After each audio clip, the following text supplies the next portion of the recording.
Good morning, happy Tuesday. I am happy to be with you here this morning and me and all my coffee cups. How about that? We are here for day 2 of 6 days of decluttering. And if you've been following along with me, you know that today is the day that we are going to drag out all of our coffee cups and decide if we have too many or if we want to get rid of some.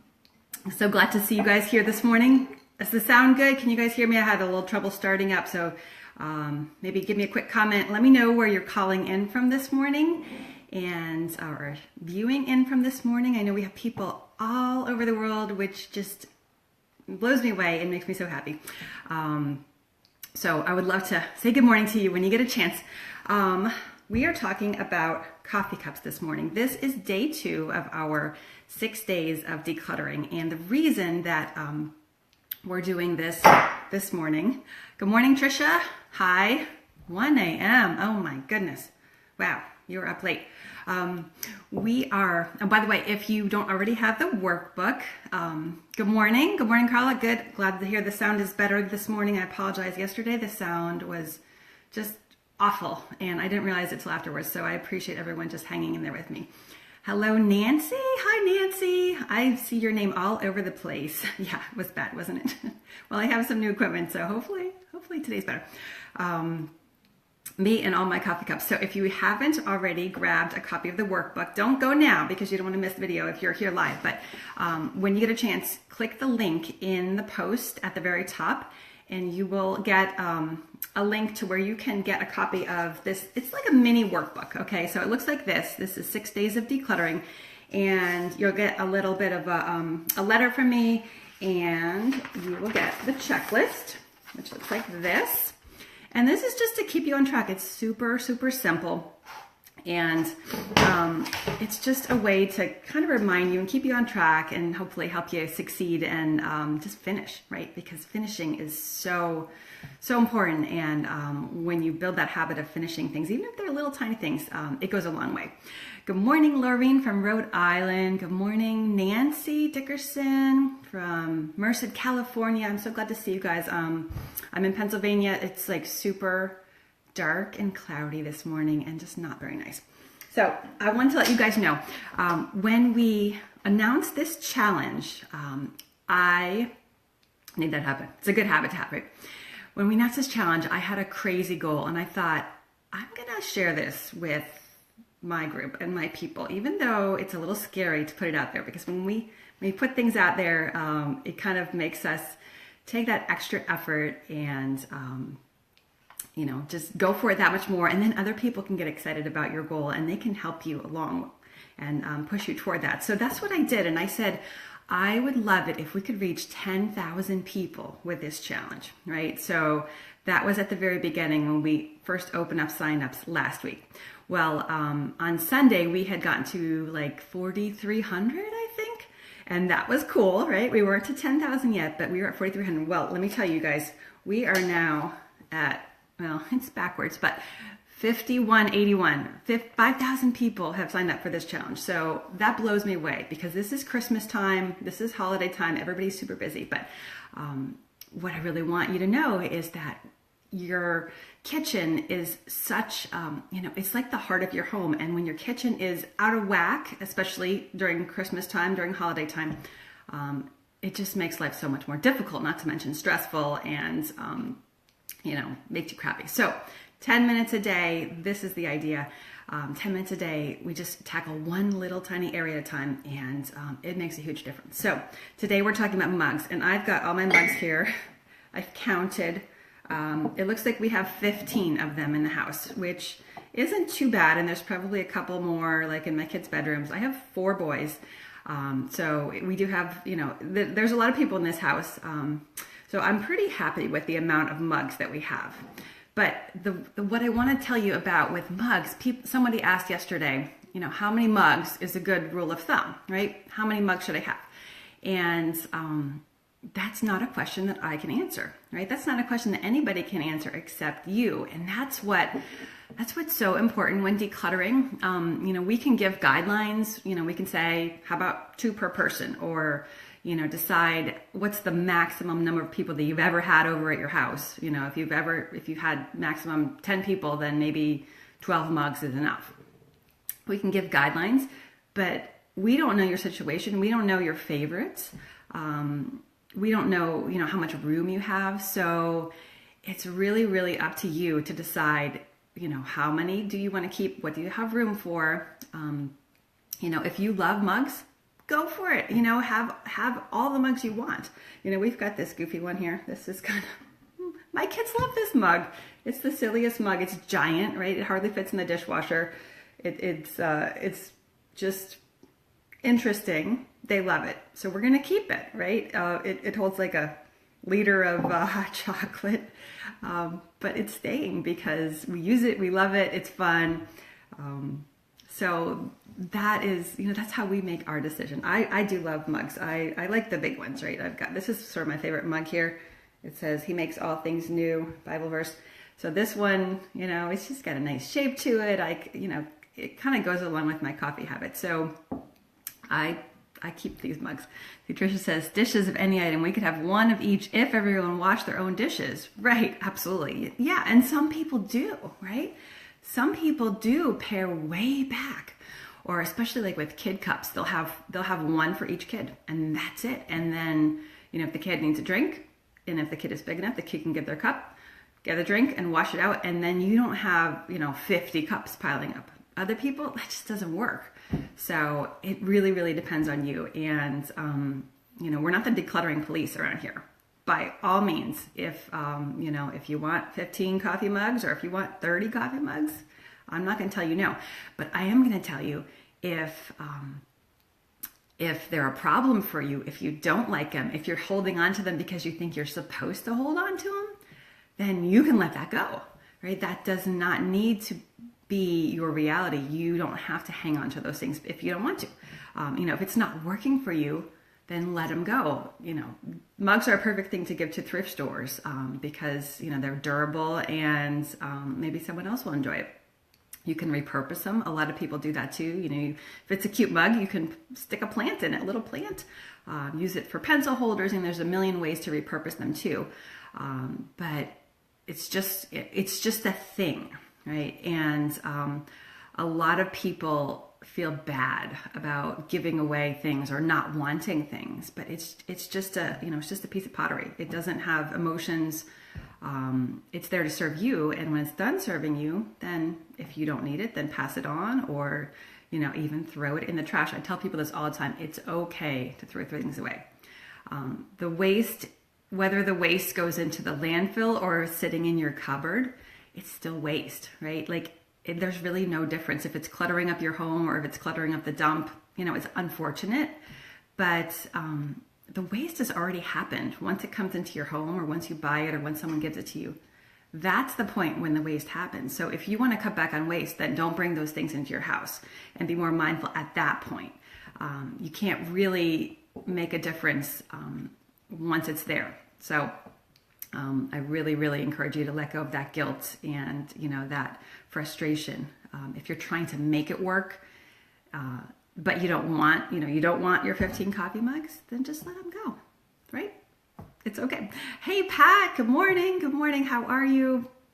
I wanted to share some good results. So we started yesterday, and I know a lot of you were on yesterday, and I thank you for all your comments, and I love seeing your pictures.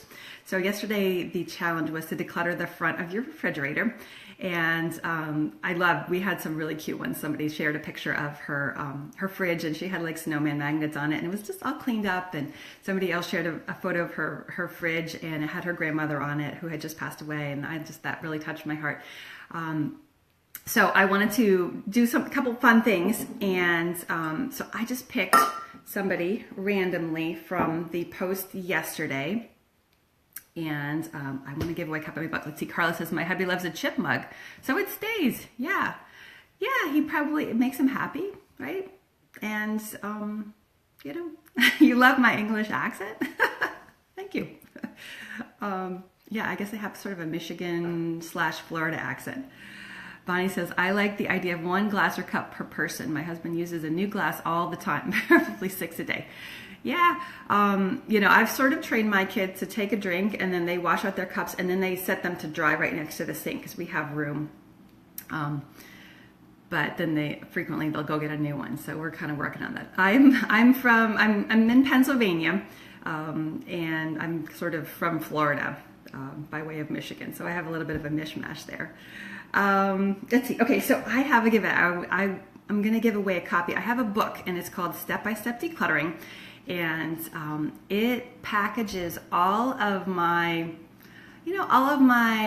thoughts and beliefs and all my strategies kind of into a nutshell, right? It's an ebook, and it is available for sale on my website. So I'm going to give a copy to Maria Isabel.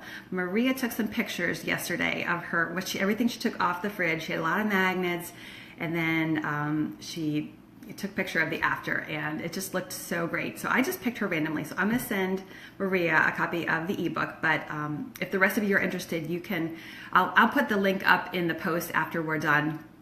The book's for sale on my website, and you can check that out as well. So let's see. Janice says, how do you stop people from buying you things as gifts, and it's things I don't want or need? They just buy you something to say they did. You've asked them many times, please don't buy anymore. Okay, so if you've already asked them, that would be the first step, obviously, saying, thank you, but I don't need this. If they continue to present you with things, it really depends on who it is. If it's your elderly grandmother and she just wants to do something nice for you, I would probably say thank you, and then I would pass it on, right? If it's somebody else who you feel like you can have a conversation with, and they're continuing to ignore your request. Bye, Trisha. Thanks for joining in. If they continue to bring you stuff and you've already said, I don't want this, please don't bring it to me, you can just refuse to accept it, right? They are violating the boundary that you have set by saying, please don't bring me anything. If they show up, we have something for you, you can say, your heart skipped a beat. Oh, sorry, Maria.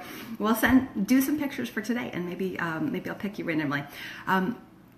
If they're refusing to honor your wishes, then you don't have to accept that gift, right? If they show up with a gift and they say, here you go, you can say, no, thank you, right? And you just don't take it. And if they leave it, then you can say, well, you can do a couple of things. You can say, well, I'm going to take that directly to the trash can when you're gone, or I'm going to take it directly to the thrift store when you're gone. If once they know that you're serious, then hopefully they'll be willing to honor and respect your wishes. A lot of times we don't do that because that's a very uncomfortable conversation to have, right? Like, it's hard to say, you didn't listen to me, I asked you not to do this, and you're still doing it. That's a hard conversation to have. But the thing with that is that they're already making you uncomfortable. So you have to decide, are you willing to make them uncomfortable? And it's their choice. It was their choice to bring you these things. And you have the right to say, no, thank you, or just no. So are you willing to make them uncomfortable the way they've made you uncomfortable? And everybody needs to own their own feelings. So it's really the question of being firm and standing up for yourself and saying, here's what I'm going to do if you insist on leaving this year. Appreciate the thought, but I don't have room. I don't want it. And in fact, it's usually better not to explain yourself, because then they will find room to negotiate. If you say, oh, I don't have room for this, they'll say, oh, well, let's make room, or here's a space over here. Don't get into the negotiation. Just say, no, thank you. That doesn't work for me. And be willing to allow them to be uncomfortable and unhappy, right? That's called being an adult for them. And it's really hard, right? It's really hard, especially if you're a people pleaser, but it's good. It's really, really good when you, thank you, Janice. It's a good thing when we learn to say, what I want is important to me, and I'm willing to stand up for that. And you might feel like, oh, I'm making a big deal out of nothing. But if it's important to you, it's them who's making the big deal, not you, right? It's not you who's making the big deal. You're just insisting on what you had already said. And so it's their choice whether they get upset about that and whether they make a stink or not. So definitely a hard thing, but it's good. So I have a feeling that a lot of the people that have issues with boundaries are, they're like me. I'm a recovering people pleaser, and I'm learning that it's really, really good to say, and insist on what I want. And guess what? When you do that, and when you have that confidence, people usually respect that, and they realize, I guess we can't mess with her anymore, So it does work out well in your favor. Okay, let's see what else. If you guys have questions, hit me with those because I have a couple more minutes here. By the way, if you are new joining me here, there is a link to a 6-day decluttering challenge we started yesterday, but it's not too late to join in. You can click that link above, and then once you register, there's a chance to get some free bonuses on the other side that people have been really excited about. So definitely take a look at that. Yes, people pleasers. Mary says, I only have 2 coffee mugs. My problem is water bottles. Water bottles are hard. Absolutely. Yeah, we have ours in a drawer, and the drawer kind of fits pretty well, but they're big and they don't stand up well. I know some people keep them right in the fridge, like in a wine bottle organizer. I've seen that, like a wine bottle rack, that might work. But maybe you can cut back on water bottles too. I know those are kind of giving away a lot as freebies, right? So maybe you don't need all of them. Send them to the thrift store. Check them out, right? Lose the top or something, and then they can go. Let's see, what else?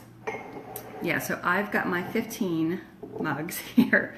The mugs are kind of something that people tend to, I think a lot of times you get them as souvenirs or gifts, and they can be really cute and fun, and I think it kind of goes along with that feeling that you get, like if you love coffee or tea, then it's part of that whole experience in having something nice to drink, something hot. It's relaxing, so it kind of goes along with that. But if you don't have enough room, or if they're starting to take over your kitchen, then maybe it's time to let go. Okay, so that's all I have for today. I would love to see your before and afters. If you would like to share, you can share them right here on this post if you want. You can also share them in our group. We have a Facebook group called Declutter My Home. We've got massive amounts of people doing amazing, amazing things, changing their lives. And that is linked on my page, Declutter My Home. Join us over there and share your pictures and just declutter along with us. Jackie says, 2 of us, 4 mugs. Way to go. Absolutely. Yeah. Some people struggle with it, and some people are like, no big deal, right? Maria says, I have a lot of Christmas mugs. So the good thing is they're out for a month and then they're packed away. Absolutely. Yeah. I have my mom. I had no Christmas mugs whatsoever. My mother was like, you need Christmas mugs. So she brought me some Christmas mugs, and I like them. They're fun, and we have room, so we don't pack them away. They just sort of float to the back of the cupboard. Yeah. Cindy says, thanks for the motivation. You're welcome. You're welcome. Yeah, I love this stuff. I'm a huge, huge fan of decluttering. I love to help women declutter their homes because there's just freedom, and it's not just the clutter, right? It's not. Let's see, you have one a day through December. I call it the 25 days of Christmas mugs. That sounds like fun. Thank you, Carla.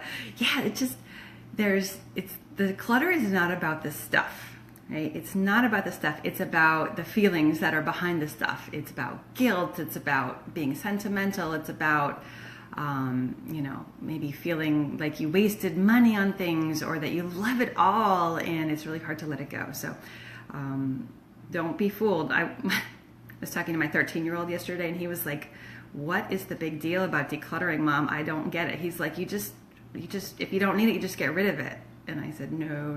It's not that simple, right? If it was, then nobody would have messy homes. But it's not like that at all. He doesn't understand because he's 13. So, all right, guys. Well, I'm going to sign off for now, but thank you for joining me. Click that link at the top and register if you haven't already, and go declutter some mugs. Okay, talk to you later.